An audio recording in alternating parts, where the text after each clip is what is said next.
Your dog will not stop scratching, so tonight you finally do the thing you keep putting off. You get him under a good light, part the fur down near the base of his tail where the skin goes thin, and there they are, little black specks like ground pepper worked into his coat.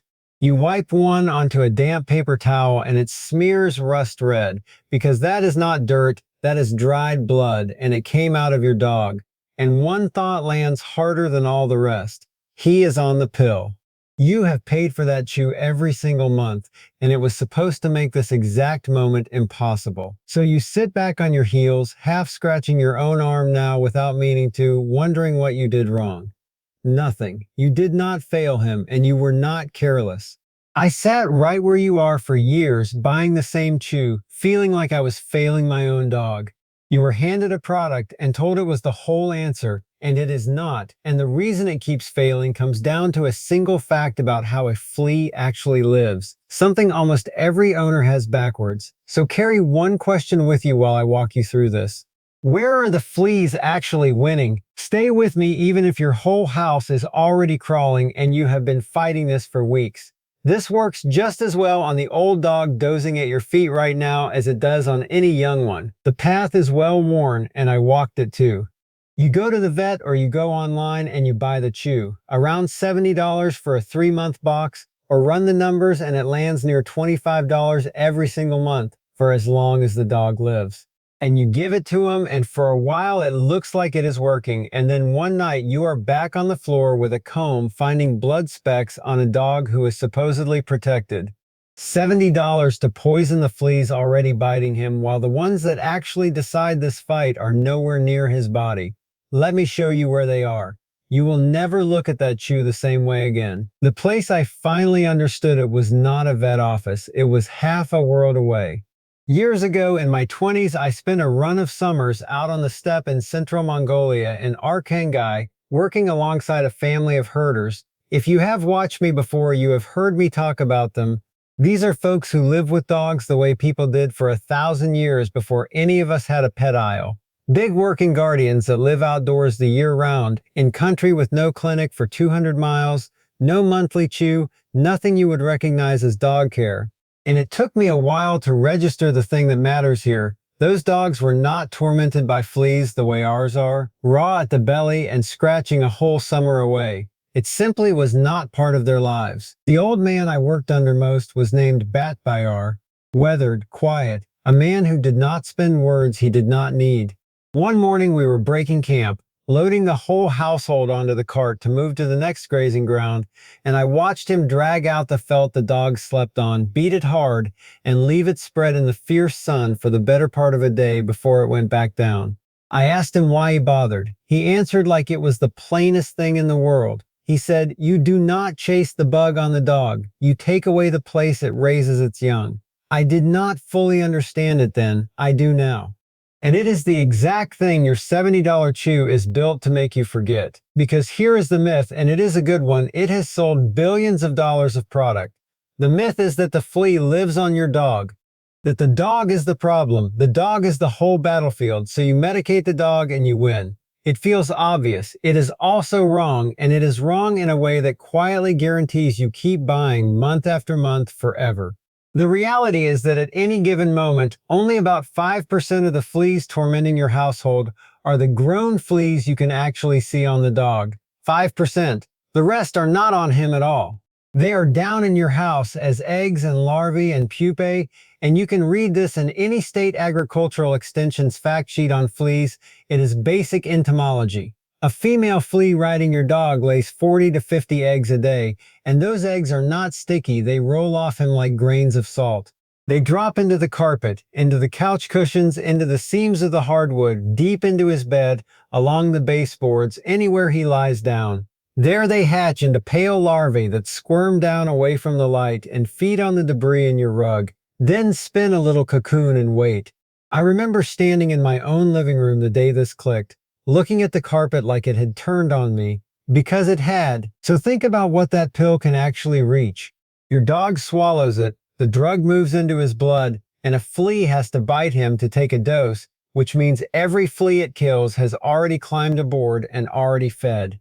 It kills nothing before the bite, and it never reaches the eggs rolling into your rug, the larvae burrowing away from the light, or the pupae sealed up in the couch. It handles the 5% after they have eaten off your dog, and the 95% breeding under your feet is simply none of its business. You are picking off scouts while the whole army sits in the walls. That is what the felt in the sun was really about. Bat Bayar never chased the handful he could see. He went after the ground where the fleas were actually raising the next generation. So here is the real fix. And the first thing to understand is that it is not a product at all. There is nothing to buy in a box with a brand on it, which is half the reason it never got laid out for you. It is a routine. It hits two places at once, the dog and the den, and it is cheap enough to feel like a joke. Start with the dog, because that is the misery you can end tonight. Get a flea comb, the fine metal kind, $2 or $3. Fill a bowl with warm water and a good squirt of plain dish soap. Now comb him slowly in sections, and every time the comb comes up with fleas or those blood specks, dunk it in the soapy water and swish it clean. The soap breaks the surface tension so a flea cannot ride on top and cannot climb back out, and it goes under and drowns. Owners who do this will warn you the fleas are stubborn, that one can take a full minute to drown even in soap, so give it the minute and do not fish them out early. 20 patient minutes over a dog with the light on him pulls an astonishing amount of live flea off his body and gives him his first quiet night in weeks. It is the single most satisfying part of this whole thing. Then a bath, and you do not need a medicated $40 flea shampoo for it. Plain dish soap, the basic blue kind, worked into a full lather and left on him 5 minutes by the clock, kills the fleas on his body on contact by that same drowning. Ring a collar of lather around his neck first, so the fleas cannot flee up to his face and ears, then do the body and rinse him well. You do not do this every day because dish soap will dry his skin out if you lean on it, but as a hard knockdown at the start of the fight it works, and it costs pennies. Now the part that actually wins, the den, and this is where the war is decided. Every soft thing your dog sleeps on or beside goes into the washing machine on hot and then a hot dryer. His bed above all, because his bed is the nursery. You wash it and you keep washing it, then you vacuum, and I mean you vacuum like you have a grudge. Not a lazy pass down the middle of the room. The edges along every baseboard, under the couch cushions, under the bed, into the cracks between floorboards, anywhere dark and left alone, because that is exactly where the larvae crawled to get away from the light. The vacuum lifts eggs and larvae and even coaxes some of the waiting pupae out of hiding. The second you finish, take the bag or the canister straight outside to the trash, because otherwise you have just parked a breeding colony in your hall closet. And then there is the dust, which is the closest thing to Bat Bayar's felt you can get in a modern house. It is called diatomaceous earth. Say it however you can, I still fumble it. It is a fine powder made from the fossilized shells of tiny ancient sea creatures, and grain stores have used it to keep insects out of stored food for as long as there have been grain stores. One line on the bag matters more than anything else, so read it before you buy. It has to say food grade. There is another version sold for swimming pool filters that goes through a heat treatment and behaves like a different substance entirely, and that one has no business in your home or anywhere near your dog. Food grade, a couple of dollars a pound, and you are set. How it works has nothing to do with poison, which is the quiet genius of it. Under a microscope, the powder is all sharp edges, and a flea is basically a bead of water in a waxy shell, so those edges scratch the shell open and the flea dries out and dies. It cannot evolve its way around simply being dried out the way it learns to shrug off a chemical year after year. Work a light hand of it into the carpet, the cracks, the baseboards, and the bed once it is dry. Leave it a day or two, then vacuum it up. The one real caution is the powder itself. Breathe straight, it will irritate your lungs and his, so you press it down into the fibers as a thin film instead of puffing clouds of it around the room, and you keep him out until it is settled. Done that way, you will barely see it. Done wrong, and everyone in the house is coughing. If you want to keep them off him between combings, there is a simple spray you can make on the stove. Owners who use it swear by it, and it is the kind of thing the herders would nod at, a plant that bugs hate. You simmer a sliced whole lemon and a couple of good pinches of fresh thyme in 2 cups of water for an hour. Let it cool, strain it, and add a splash of apple cider vinegar. That goes in a spray bottle, and you lightly mist him 2 or 3 times a week, keeping it well off his eyes and his face, then comb it through. Cedar is the other one. Cedar wood has been keeping insects out of closets and off animals for centuries, and a dab of properly diluted cedar oil in that same kind of spray earns its place. This is the repellent layer, not the kill, but it keeps the pressure off while the house catches up. So that is the whole kit. A $3 comb, dish soap you already own, your washer and your vacuum, a $2 bag of the right dust, and a spray off your own stove. There is one more piece though, and it is the one nearly everybody misses. Timing. A clock runs on everything I just described, and it quietly decides whether all that housework holds or whether the fleas waltz right back in about 10 days later. That timing is the exact spot where most people trying this the natural way throw in the towel a week too soon. I will hand it to you, but you have earned the right to know first why none of this ever came from the counter. Because that question should be nagging at you by now. If this works, and it does, and it is this cheap, and people did it for 100 years, why did nobody at the counter ever mention a comb and a vacuum? Why is it always the chew? You already know deep down, there is no repeat revenue in a flea comb. You buy it once and it lasts 10 years.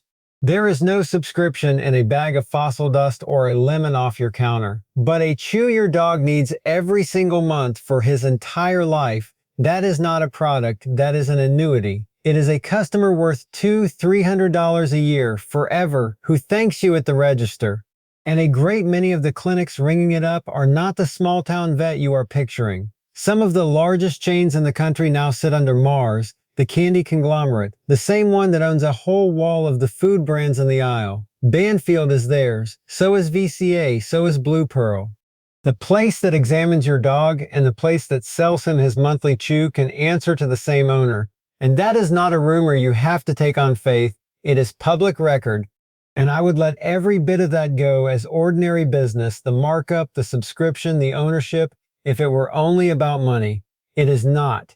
Because in the fall of 2018, the Food and Drug Administration, the federal regulator itself, put out a safety alert on the whole drug family sitting inside a lot of these flea and tick chews. The chemists call the family icycazazolene.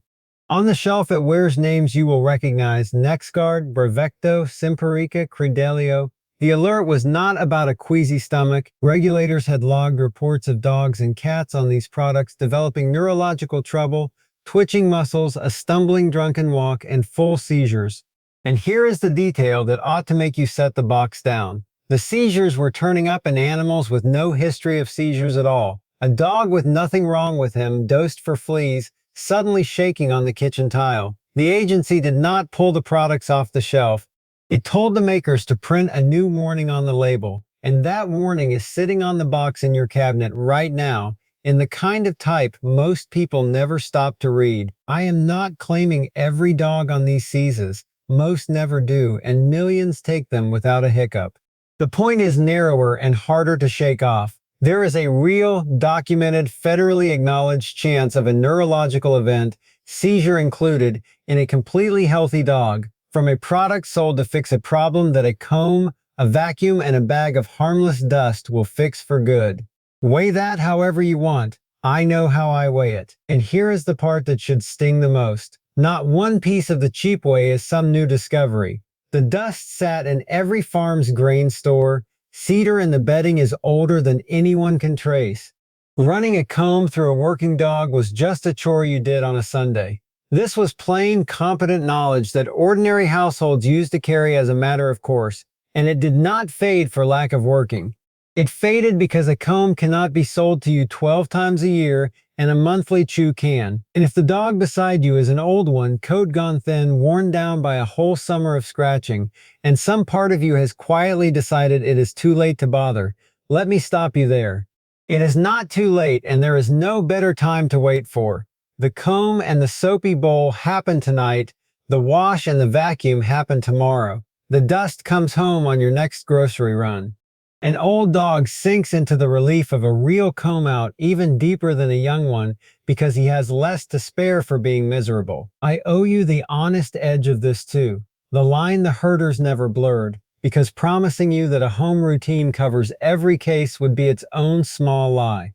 A flea problem is a fight you can win at home, but a heavy infestation on a very small dog, a young puppy, or a frail old one can pull out enough blood to make him genuinely sick, gums going pale, body gone weak and listless. Batmayar's people could read an animal and tell an ordinary rough patch from one that had tipped into real danger, and they did it with no clinic within 100 miles. If your dog's gums are going pale, if he is limp and sinking rather than just itchy, you are past what any comb can fix and he needs real help fast. Reaching for it at that point is exactly the judgment the old man had, and there is no shame anywhere in it. Now, here is the one fact that decides whether you win this in a single month or lose it all summer.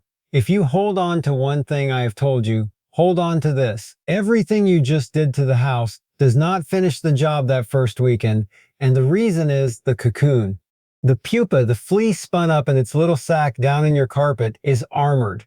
The vacuum does not reliably get it, the dust takes longer to reach it, and it can sit sealed in there for weeks waiting for the vibration of a footstep or the warmth of a body to tell it the coast is clear to hatch. 3, even 4 weeks in the wrong conditions. So here is what happens to nearly everyone who tries the natural route and then swears up and down it did not work. They comb, they wash, they vacuum once, the fleas they can see disappear, and they quit on day 5 feeling cured. Then around day 10, day 14, a fresh crop of pupae hatches out into the carpet they stopped treating. The biting starts all over and they throw up their hands and go buy the chew, certain the cheap way is a fairy tale. It is nothing of the kind. They quit one cocoon cycle too early, and that one mistake hands the whole war back. The rule is simple, and it is the entire game. You keep at it for a full month. You vacuum every day or every other day for 3 to 4 weeks straight, because every single pass shakes those armored pupae loose and lifts them before they can dig in and hatch. You keep the bedding washed across that same stretch, you leave the dust down and refresh it. 4 weeks of steady, unglamorous housework, and you break the cycle at every stage of it, and it does not come back. That is the thing the pill quietly depends on you never learning, because a subscription you pay forever is a great deal more profitable than a problem you actually finish in a month. That was the whole of what Batmayar understood, beating that felt in the sun. He carried no diagram of a life cycle in his head. He simply knew you fight the ground the fleas breed in, and you stay after it longer than the bug can afford to wait. So look hard at what that chew actually was. It was never really medicine. Strip it back and it was a monthly fee to keep killing the 5% already feeding on your dog, on, while the 95% that ran the whole infestation was never once its concern, and while a seizure warning sat quietly printed down the side of the box. And the thing that genuinely ends this was in your kitchen and your hall closet the entire time. A comb, some soap, a vacuum, a little fossil dust, and 4 weeks of actually paying attention. People kept dogs free of fleas exactly like this, with their hands and a clean house, through every generation that came before the chew existed. It worked for your grandfather, and it will work for you. The failure was never yours. Nobody ever once pointed you at where the fight was actually being fought. Before you go, do one thing for me down in the comments, because I genuinely want to know. Tell me what finally made you stop trusting the flea chew, or if you are still on it, tell me straight whether it is actually keeping them off him. I read them, and if this cracked something open for you, if you are finished renting a problem you could end in a month, come along with me. I am working through these one at a time, the cheap, ordinary, buried things that quietly got a brand slapped on them and a price you pay forever. Hit subscribe so the next one lands in front of you. There is a great deal that got buried, and I have barely started digging it back up.